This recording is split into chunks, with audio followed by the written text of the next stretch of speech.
name is Torrance Williams. I'm from New Bern, North Carolina. I'm the supervisor of athletics for the city of New Bern's Parks and Recreation. I've been doing that now about 21 years. Came here after I graduated, came back home because I graduated from New Bern High School, but came back home after graduating from Livingstone College, taught school for 7 years, and I've coached football, so many other sports the last 27, 28 years, so time is flying, but I've just had a great time doing what we do for kids and the community. From feeding elderly and homeless, things of that nature, from when we have storms with New Bern Parks and Recreation, one of the things that our city has done was put in a transportation portion, and we've gotten a lot of evacuations and things of that nature where we've had to go in and get families out. And it was the last huge storm that we had here. So many areas were flooded that had never been flooded before, and so just being able to be there to bring some of those families out and let them reunite with their family, because we getting kind of calls of grandmothers being in their attics type things, but when we can actually get to those folks and get them to their family, some of the stuff that you saw, those embraces, were just truly what it was all about. What are some of the volunteer opportunities for people for Parks and Recs and to coach and other things that you see getting involved with? We have all the way from being a coach for a sport to teen moms, even at a concession stand, anything in there, all that comprehends the athletic programs, just being able to bring water sometimes. So all of those volunteer things like that, especially with this COVID now, it used to be you could bring a whole bottle of a big cooler of water and everybody can drink from it. Now it's going to be a bunch of individual type stuff, so it's even more people are going to be needed as volunteers to make sure that our kids and adults are safe. So I tell folks I don't take the term volunteer lightly, and I don't take the term coach lightly. Those are things that folks, when they're out here giving that time, it's very valuable and it means a lot to all of us. That's great. So what drives you to work with kids, to empower kids to be better, to advocate for great positive changes in the community? What drives you to do that? Our future. Simply put, our future. It drives me, especially when I'm dealing with a lot of the sporting that I deal with, is to make sure that they understand that, life is not going to be easy. It's going to be some challenges. It's going to be some times where they're going to have to kind of, the baseball term, dig your heels in the dirt and stand up there and get ready for that fastball or that curveball. But they just need to be ready to rock and roll in life. And that's what drives me. It's just I want to see them succeed in life. I want to see them be good fathers, mothers, great co-workers, bosses, things of that nature. So those are the things that drive me. I just want to see young men and young women that are just successful in our community and wherever they decide to go. Torrance, thank you for being a part of the 52 Faces of Community program this year. As a token of our respect and to highlight your work as a volunteer, we have this Jefferson Award Foundation medal for you that recognizes your volunteer efforts. So congratulations, sir. Wow.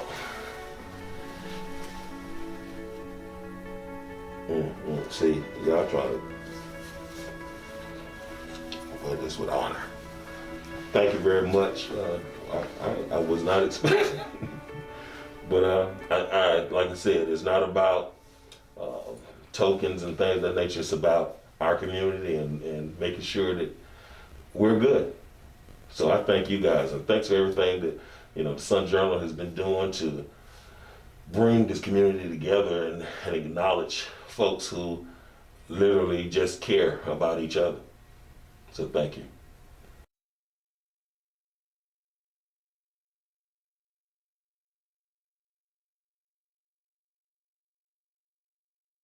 So I am originally from Buffalo, New York.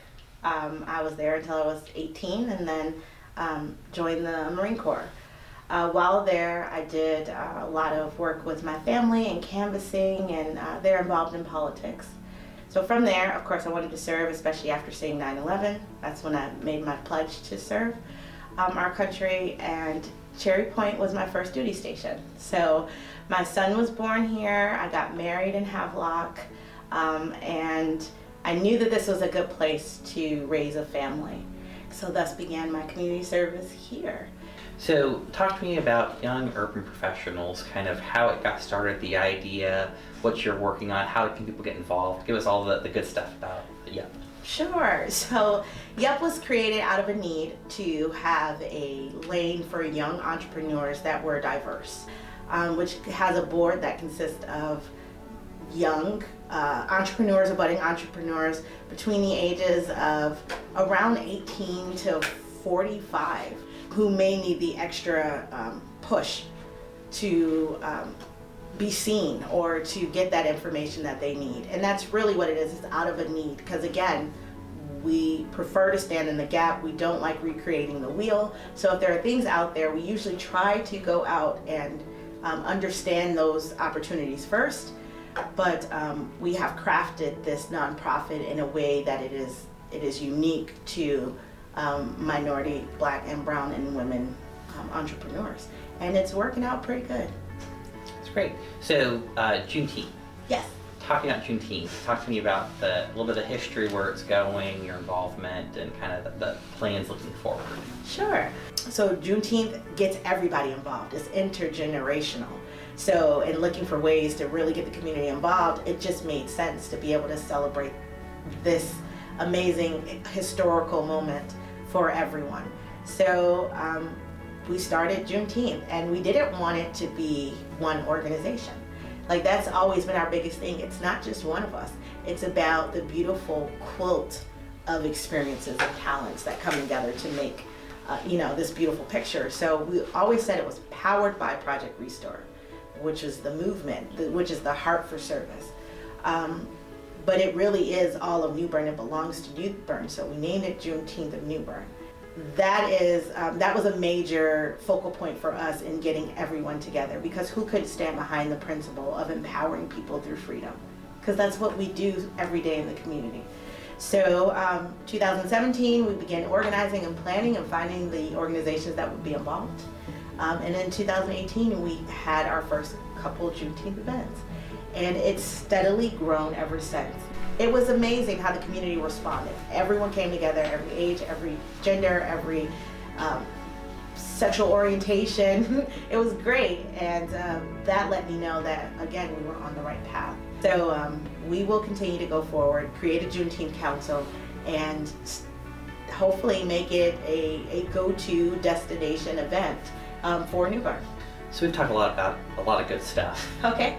And I'd really like to know, what do you personally get out of this involvement and this volunteering? And I mean, it must make you feel good at the end of the day and optimistic. But what's your relationship with volunteering? Sure, and tired. Like, they're out there. I don't think I sleep much, but thank God for brain tap.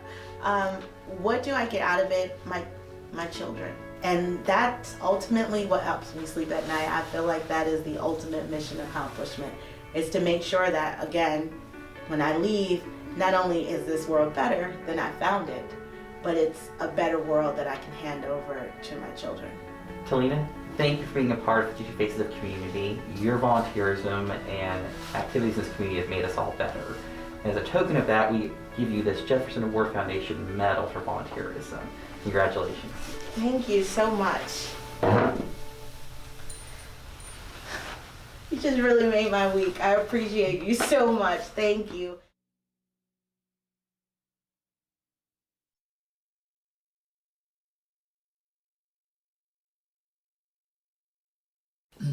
Okay, my name is George Halliack. I'm from Pittsburgh, Pennsylvania. My wife and I retired here from Arlington here to New Bern 21 years ago. And we were boaters, and so I had to be on the water. So we moved to Riverbend. We had our boat right in front of our back of our home. And so I've been here 21 years, been heavily involved in both the American Legion, the Knights of Columbus, the Shriners, the Navy League, English Speaking Union, you name it, I've been involved somehow and tried to always make it better than I found it. But yeah, we love New Bern's a fantastic city, and we can't imagine we'd living anywhere else. You know, what makes New Bern unique to have 100 nonprofits all doing this kind of work? Interesting question. I think the majority of the people have moved here all from the north. And for some reason, they all had this feeling they've done so well, they want to give back to the community. And like, for example, the Knights of Columbus, you know, we have our largest yard sale in the state of North Carolina, and we also have the bingo. And the Knights of Columbus, locally, we give back to the community about $200,000 every year. And nationally, Knights of Columbus last year gave back $141 million throughout the country.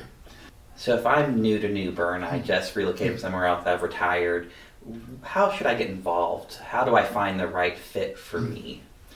Well, I mean, there's so many. You have the Rotary Club, you have Civitan, you have Lions, you have the Knights, you have the Veterans Group, VFW, you have the Legion, you got the Navy League, English Speaking Union. There's enough groups in town. You could certainly find something that you could fit into and give back. So talk to me about some of the rewarding personal experiences you've had volunteering. What's kind of pulled on your heartstrings and let you know you were doing this for the right reasons?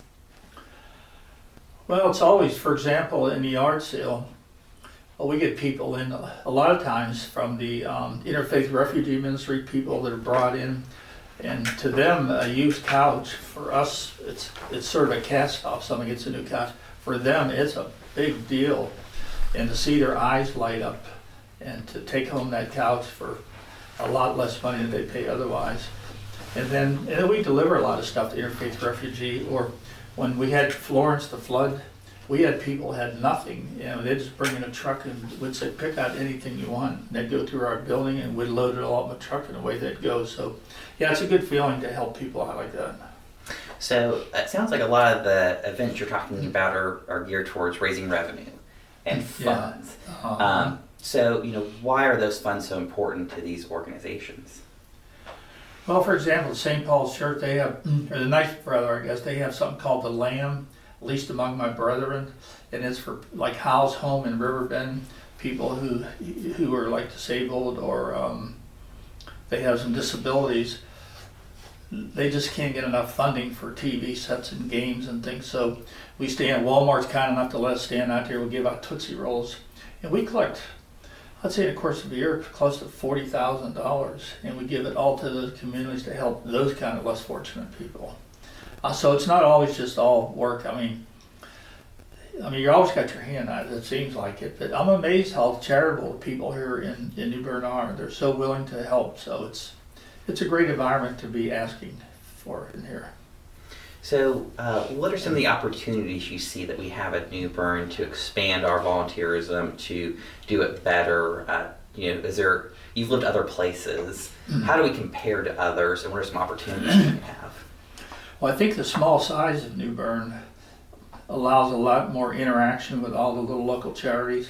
I mean, we lived in Arlington, you know, I mean, the sheer numbers of people up there, and the organization was so much bigger, and they were just maybe not as cold, but they just weren't as close-knit as down here. One seemed to feed off another, and we send leads to one or another. Like we give Habitat for Humanity, the Knights give them funding.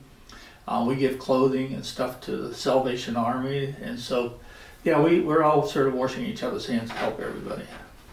George, thank you for being part of 50 Faces of the Community. You're a great recipient of this award. We have a special medal from you for the Jefferson Award Foundation that recognize your volunteerism in the community. So congratulations for inspiring others to volunteer, and keep up the good work. Thank you very much, Chris. I guess. Thank you. Yeah, very, very honored to receive this. I never expected anything like this, and it's a real privilege and a pleasure to be here in New Bern and to contribute, and I'll keep doing it, obviously, as the future goes on.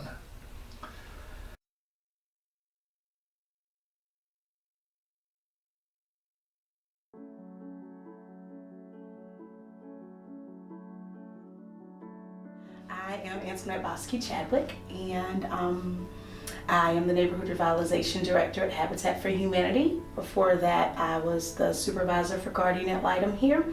And even during my time at Guardian Ad Litem, I was really big into community building and creating a sense of community and giving those who don't have a voice that they feel is heard a voice. So a tagline of this program is unsung heroes. So lifting up the voices of people that you might not necessarily see or know in the community. So, we feature people who are doing good works. And you talked about some of your work is lifting up the voices of other communities. Why is it important to lift up people? I think it's important to lift up people because if we are not teaching people how to tap into that power and coaching them on how to deal with life's crises and struggles, then we are going to continue to have communities that are disinvested and that continue to decline.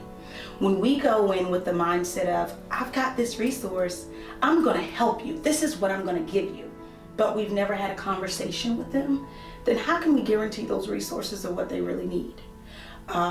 We can come all day with those resources, but we need to hear from what is it that you need, So, it seems like you've always been around the nonprofit sector involved in volunteering. Tell me about your early days of volunteering, how you knew that was kind of your passion, what you were good at, and what you wanted to pursue and work with nonprofit.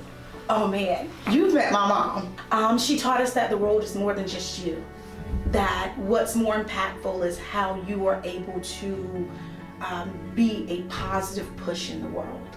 And I always said, I am not my mama, I am not gonna be my mama, but God saw differently and I am my mama. And so there's been a lot I've learned as I've gone along about people's different talents and how to partner those talents to meet a need. And a lot of Guardian Ad Litem taught me a lot when it came to tapping into volunteers and recognizing that this volunteer may not fit in this box, but if you look at their skills and you think outside of the box, then we all can put our skills to work to make a difference. We're looking at New Bern as a community, and we have a lot of people who come in from outside who bring talents and skills at times, who want to volunteer. How do you suggest they navigate the world of who to get involved with, what to get involved with?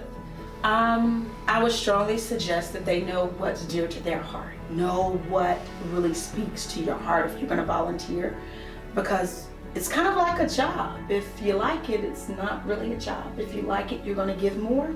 Find that organization that speaks to your heart and let that be where you spend your time. The main way organizations get volunteers is word of mouth. When someone you trust and know is excited about that opportunity and what they're doing, and they are able to encourage the next person, it brings about that dedication. It brings about a sense of community amongst your volunteers as well. So it is definitely each of our duty, especially as volunteers, to spread the word, raise awareness, and gear up our communities. Now is the time. That is my slogan right now. Now is the time. Not another minute sooner can we wait for us to wake up and realize what's happening and have these uncomfortable conversations that lead to solutions. Antoinette, thank you for being part of 52 Faces of Community. Your volunteer work has made this community better. It's a small token of our appreciation. I have a Jefferson Award Foundation Medal for Volunteers, and I'd like to present to you. Thank you. Thank you. Thank you, Chris.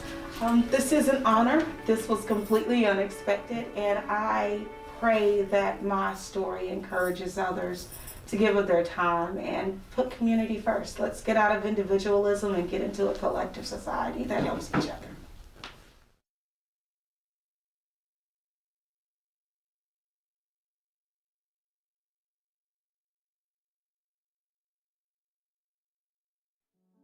Yes, Bill. First of all, congratulations for making 52 Faces Thank you. and all your contributions to the community. Let's just start out, you are a musician extraordinaire. I forget how the paper put it. It was a savant. You are a musical savant. It's how a newspaper article ran you. So I started off, my parents, my father was a school teacher, but my parents were very passionate about theater. They were also both very interested in history. And so I started college at UC Berkeley, majoring in music, but with still a great interest in history. After I graduated, I had done graduate level work both in music and in history, and I wasn't sure quite how I was going to make a career out of that. Yeah, well, you did work at Triton Palace. You've done the Renaissance Fair out of Pamlico College. Yeah, I created, I started by teaching at Pamlico Community College, and then mentioned that I had directed special events at museums before. And so, I started a Renaissance Fair there, which ran just 2 years, and then a bluegrass and old time music fair that ran, festival that ran 3 years. Because I moved to Eastern North Carolina to direct a reproduction of Henry Hudson's Half Moon in Little Washington for a year. So you came here to work at the Palace. That's right. I was working as a contractor here in New Bern for the Palace for the candlelight tours from 1900 on.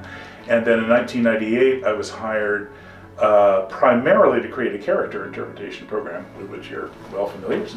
People I'm very glad I hired. Locally, I've also played in the pit orchestras of 3 shows for the New Bern Civic Theater and 1 show for Rivertown Players. It's wonderful to be a part of this vibrant community that is New Bern. It's a vibrant community. It is constantly changing and evolving. Here in New Bern, I think there are a lot of opportunities here, and I think the community theater here is certainly one of the most exciting things that you could do to get to volunteer in. But there's all of these other opportunities as well.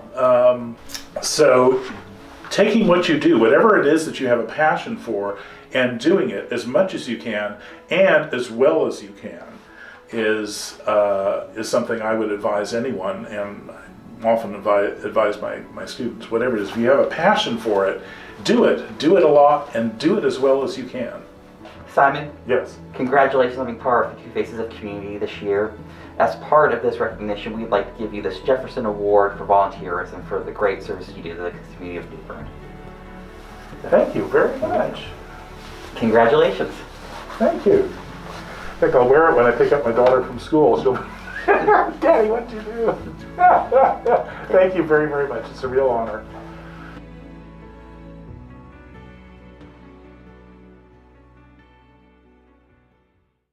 Hello, my name is Tim Ludwig. I'm Vice President of Ancillary Services here at Carolina East Health System. It has been our pleasure since inception to sponsor the 52 Faces of New Bern. Through the years that this program has been going on, we have recognized some of the incredible, outstanding people in our community, and we are so blessed to have them as a part of this community.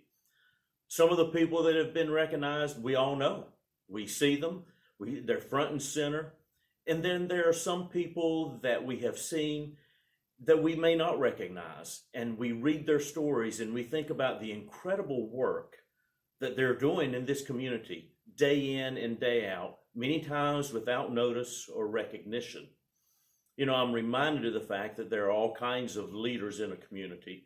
There are formal leaders, and then there are informal leaders.